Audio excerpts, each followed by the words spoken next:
buni prosta ishlatib ko'rmasanglar bo'lmaydi. Shunaqangi zo'r. Bu quruq sochlar uchun foydali yog'.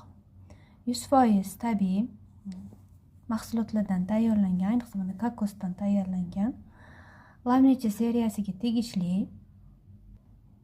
Buni ishlatish texnikasi xohlasangiz nam sochga yoki quruq sochga, soch ildizidan to uchigacha qadar suriladi. Bundan choy qoshiqda 1 yoki sochchi uzunligiga qarab 2 choy qoshiq yetadi. Eng kamida yarim soat yoki 1 soat qoldiriladi. Kechqurunga qoldirsangiz ham bo'ladi va ertalab turgandan keyin shampunda yaxshilab yuvib tashlaysiz. Agar kechqurunga qoldiradigan bo'lsangiz, albatta sochingizga maxsus narsa yoki ro'molni o'rab oling, chunki baribir yog' ozgina bo'lsa ham yostiqqa tegishi mumkin.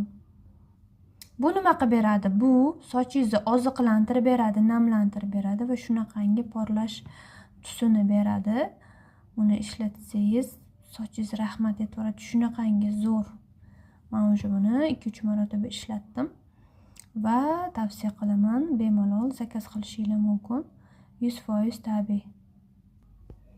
Tabiiyligini yana bitta isboti qaranglar.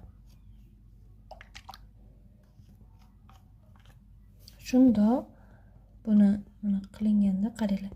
Kokosdan qilingan dedim-ku, ichida mayda kokoslar yuribdi, qaranglar. 100% tabiiy.